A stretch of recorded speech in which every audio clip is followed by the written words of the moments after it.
अगर आपने aloe vera gel, glycerin, rice water और हल्दी को मिक्स करके एक बहुत ही superb DIY skin brightening serum तैयार किया, यह आज तो बहुत फ्रेश है, लेकिन कल ये कितना फ्रेश होगा?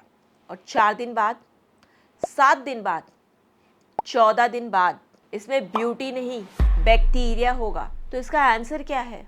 Simple, preservative. Welcome to my channel guys, मैं हूँ राबिया। केमिकल, टॉक्सिक, न जाने क्या क्या बोल के प्रिजर्वेटिव को सोशल मीडिया पे एक विलन बना दिया है। जबकि अगर प्रिजर्वेटिव आपकी लाइफ में ना हो तो जो भी प्रोडक्ट आप बाजार से खरीद कर लेकर आके घर में यूज करते हो, पैकेज वाली चीजें, चाहे वो स्किन या हेयर केयर के आपके ब्यूटी प्रोडक्ट्स हो या वो फूड प्रोडक्ट्स हो, सारी चीजों में प्रिजर्वेटिव डलता ही डलता है। और जो ब्रांड कह रही है कि उसमें प्रिजर्वेटिव नहीं है या बिल्कुल प्रिजर्वेटिव फ्री है, तो आपसे झूठ कह रही है। आप उसके ब्रांड की इंटीग्रिटी पे क्वेश्चन कर सकते हो कि अगर इसमें प्रिजर्वेटिव नहीं है तो आपने इसे हम तक पहुंचाया कैसे है। ब्रांड ये कह सकती है कि इसमें नेचुरल प्रिजर्वेटिव है, ब्रांड ये कह सकती है कि इसमें हार्मफुल केमिकल्स या हार्मफुल प्रिजर्वेटिव नहीं है, लेकिन ब्रांड ये नहीं कह सकती कि इसमें प्रिजर्वेटिव बिल्कुल है ही नहीं। ये ब्रांड की बेईमानी होगी आपके साथ में। तो आपको ये नहीं पूछना चाहिए कि इसमें प्रिजर्वेटिव है या नहीं, आपको ये पूछना चाहिए कि इसमें जो प्रिजर्वेटिव यूज़ किया गया है वो सेफ़ है या नहीं, ये प्रोडक्ट हमारे लिए सेफ़ है या नहीं। और एक नहीं, ऐसे ढेरों नेचुरल और सेफ प्रिजर्वेटिव के ऑप्शंस हैं जो आप यूज़ कर सकते हो। लेकिन उससे पहले आपको ये जानना ज़रूरी है कि ये प्रिजर्वेटिव आपको यूज़ करना भी चाहिए या नहीं। अगर आप कोई भी प्रोडक्ट अपने घर पे अपने खुद के लिए यूज़ के लिए बना रहे हो, उसमें अगर पानी गिरता है तो आपको 100% प्रिजर्वेटिव यूज़ करना पड़ेगा। जैसे कि water based serum, face mist, face toner, hair mist या हेयर का टॉनिक, या आपकी क्रीम्स हो या कोई इमल्शन हो या शैम्पूज हो, कंडीशनर हो, सिर्फ वही चीज़ें जिसमें पानी डलता है वो चीज़ भी आप इसमें इंक्लूड कर सकते हो जो पानी के कॉन्टैक्ट में आता है, जैसे कि साबुन या सोप या आपका जो बॉडी वॉश है वो। ये सब में प्रिजर्वेटिव डालना ज़रूरी है। प्रिजर्वेटिव आपको कब ज़रूरत नहीं पड़ेगी? अगर आप 2 से 3 दिन या 3 से 4 दिन यूज़ करना चाहते हो और उसको फ्रिज में स्टोर कर रहे हो तो भी आपको प्रिजर्वेटिव की ज़रूरत नहीं है। अगर आप कोई ऑयल का ब्लेंड बना रहे हो, जैसे हेयर ऑयल बना रहे हो, कोई भी चीज़ जब जिसमें सिर्फ ऑयल जा रहा है, पानी नहीं जा रहा है, तो भी आपको प्रिजर्वेटिव की ज़रूरत नहीं है। ऐसी चीज़ें जिसमें सिर्फ पाउडर मिक्स हो रहे हैं, जैसे कि अगर आप उपटन पाउडर बना रहे हो, अलग अलग पाउडर मिक्स करके, नीम पाउडर, ये पाउडर, वो पाउडर मिक्स करके एक उपटन पाउडर अगर आपने फॉर एग्जाम्पल बना दिया, तो भी उसमें आपको प्रिजर्वेटिव की ज़रूरत नहीं है, अनलेस एंड अनटिल आप उसको हाइजीनिक तरीके से स्कूप आउट करके ले रहे हो उपटन को अपने यूज़ करने के लिए। अगर आपने इसे हाथ डाल के ले रहे हो, यूज़ कर रहे हो, तो उसमें पानी जाएगा, तब भी आपको फिर प्रिजर्वेटिव की ज़रूरत पड़ जाएगी।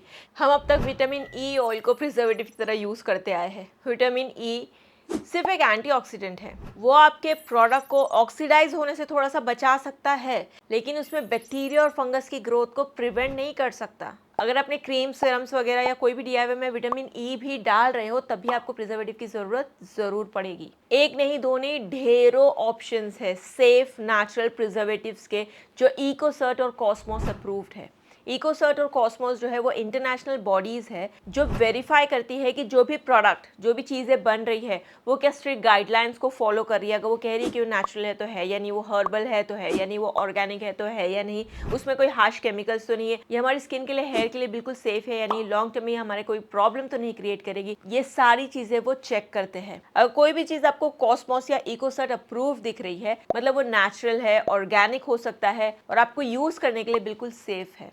तो एक चीज़ समझो, प्रिजर्वेटिव्स बुरे नहीं हैं, लेकिन कुछ प्रिजर्वेटिव्स बुरे ज़रूर है। कौन से प्रिजर्वेटिव्स बुरे हैं? हार्मफुल प्रिजर्वेटिव्स, वो जो कार्सिनोजेनिक होते हैं या आपके अंदर कैंसर जैसी बीमारियां भी पैदा करते हैं, इसीलिए वो आपको डेफिनेटली अवॉइड करना चाहिए। लेकिन तब भी मैं कहूँगी कि उससे कोई प्रॉब्लम नहीं होती है। मैं इस पर डिबेट नहीं करना चाहती, लेकिन एक चीज़ ध्यान में रखो, बहुत सारी चीज़ें आपके आसपास है जो आज कार्सिनोजेनिक है, आपको कैंसर जैसी बीमारियां दे सकती है। उसी तरह से प्रिजर्वेटिव भी है। पानी और नमक आपके लिए फ़ायदेमंद है, लेकिन अगर आप उसको हद से ज़्यादा लोगे तब आपको ये फ़ायदे वाली चीज़ भी नुकसान दे सकती है। Dose makes poison.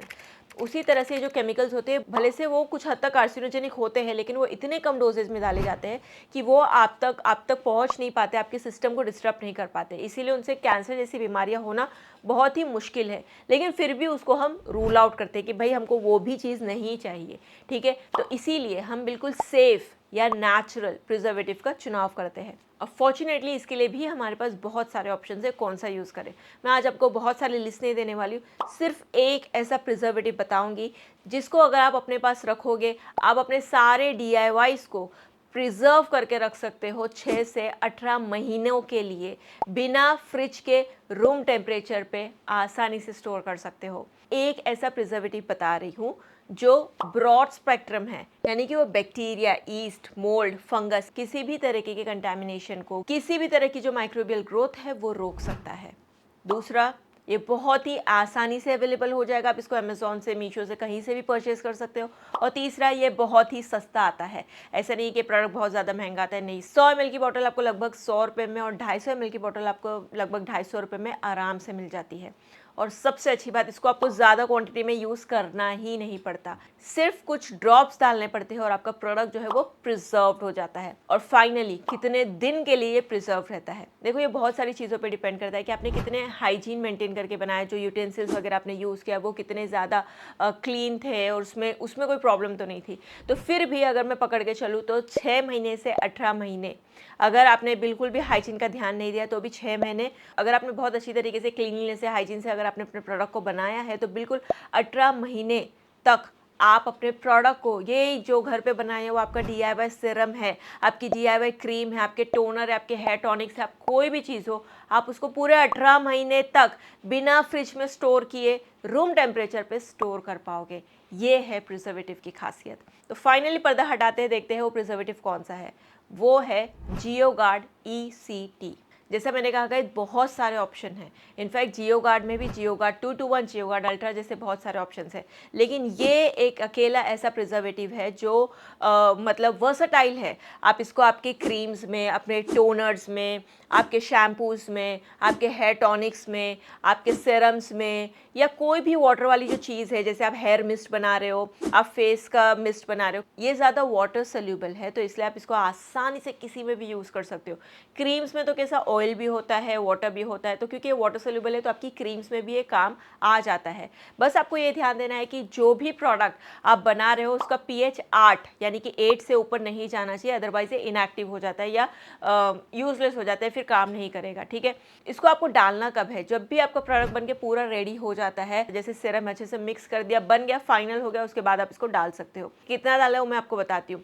लेकिन अगर कोई प्रोडक्ट में आपको समझो हीट की ज़रूरत पड़ रही है, आपने उसको गर्म किया, जैसे हेयर टॉनिक आपने बनाया, बॉईल करके आपने उसको बनाया, ठीक है, तो प्रोडक्ट को बनाने के बाद उसको पहले ठंडा आप करेंगे, उसके बाद में ये आपका जो प्रिजर्वेटिव है उसको डालेंगे, कुछ ड्रॉप्स।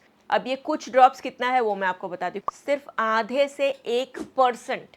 आपके जो फॉर्मुलेशन है उसका सिर्फ आधे से 1%, यानी कि अगर आप 100 ml का प्रोडक्ट बना रहे हो तो उसमें आपको सिर्फ आधे से 1 ml आपको इसमें आपका प्रिजर्वेटिव डालना है, विच इज़ अप्रॉक्सीमेटली 1 रुपया होगा आपके एक प्रोडक्ट को प्रिजर्व करने के लिए। ये है आपकी स्किन को सेफ रखने की, आपके प्रोडक्ट को प्रिजर्व करने की, आपके स्किन में आपके प्रोडक्ट का एक्चुअल बेनिफिट लॉन्ग टर्म तक देने की कीमत। क्या आप ये कीमत दे सकते हो?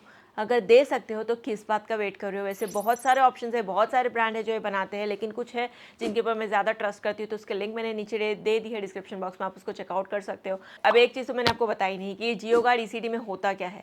जियोगार्ड ECT में ब्लेंड होता है 4 इंग्रेडिएंट्स का, वो है benzyl alcohol, salicylic acid, glycerine and sorbic acid. ये 4 नेचुरल इंग्रेडिएंट्स का कॉम्बिनेशन या सिनर्जिक ब्लेंड होता है जो एक ब्रॉड स्पेक्ट्रम प्रिजर्वेटिव सिस्टम की तरह काम करता है। ये सारे इंग्रेडिएंट्स नेचुरल और सेफ है। इनफैक्ट इसमें तो कुछ आपकी स्किन को फ़ायदा पहुंचाते हैं, जैसे ग्लिसरीन, सैलिसिलिक एसिड आपकी स्किन के लिए कितने बेनिफिशियल और इफेक्टिव और हेल्पफुल है, लेकिन क्योंकि क्वांटिटी इतनी कम है तो इसलिए इतना फ़र्क नहीं पड़ता। लेकिन मैं आपको फिर से रिपीट कर देती हूँ कि जियोगार्ड ECT इकोसर्ट और कॉस्मोस अप्रूव्ड है, यानी कि आपकी स्किन के लिए बिल्कुल सेफ है, तो आप इसको यूज़ कर सकते हो। गाइस, आप देख रहे हो इसके फ़ायदे कितने हैं, आप कितने सारे नेचुरल DIY प्रिपरेशन करते रहते हो, उसमें अगर कुछ बूंदे अगर आप ये डाल दोगे ना तो आपका प्रोडक्ट और आपकी मेहनत दोनों प्रिजर्व हो जाती है।